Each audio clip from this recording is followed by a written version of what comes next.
दोस्तों, एक बड़े शहर में एक दंपत्ति रहा करते थे। महिला का पति एक बिल्डर था। वह कामकाज के सिलसिले में दिन भर बाहर ही रहता था। धीरे धीरे उसकी पत्नी की तबीयत कुछ ज्यादा ही खराब रहने लगी, तो उसने अपने घर के कामकाज के लिए एक नौकरानी रख लिया। नौकरानी झाड़ू पोछा से लेकर घर के सारे कामकाज करके मालकिन की अच्छे से ख्याल रखती थी। धीरे धीरे मालकिन और नौकरानी के बीच अच्छा संबंध हो जाता है और नौकरानी का मालकिन के साथ उठना बैठना, बातें करना, यह सब दिनचर्या शुरू हो जाता है। मालकिन भी नौकरानी को अपनी बहन की तरह मानने लगती है। मालिक के ना होने पर नौकरानी मालकिन के साथ उसके बेडरूम में भी सो जाती। यह सिलसिला चलता रहा, सब कुछ ठीक था। एक दिन मालकिन का मन विचलित रहता है। वह अकेले सोना चाहती है और नौकरानी से कहती है कि आज मैं इस कमरे में अकेले सोऊंगी, तुम इस कमरे में मत आना, मेरी नींद टूट जाएगी। फिर नौकरानी घर के सारे काम काज निपटाकर महिला को खाना खिलाकर और खुद खाना खाकर सोने के लिए चली जाती है।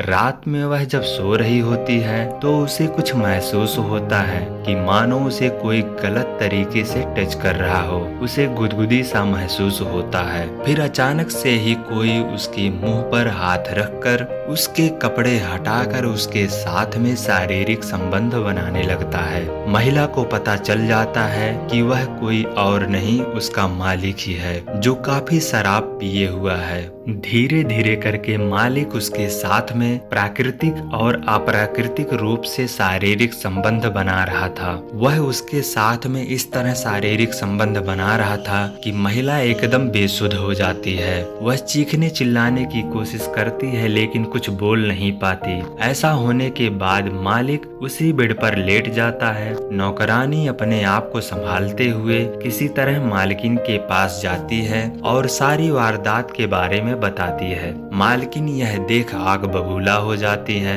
वह तुरंत ही पुलिस को कॉल करके अपने पति और नौकरानी की सारी वारदात के बारे में बताती है और वह यह भी बताती है कि उसका पति उसके साथ में भी अप्राकृतिक रूप से शारीरिक संबंध बनाता है, जिसकी वजह से उसकी ज्यादातर तबीयत खराब रहती है। वह अपने घर को बचाने के लिए इन सभी यातनाओं को झेल रही थी, किसी को कुछ नहीं कह रही थी। पुलिस तुरंत ही एक्शन में आकर उस मालिक के खिलाफ मुकदमा दर्ज कर मालिक को गिरफ्तार कर जेल भेज देती है। दोस्तों, इस तरह की ढेर सारी कहानियां सुनने के लिए हमारे YouTube चैनल रैनिया स्टोरी हब को लाइक और सब्सक्राइब कर लें।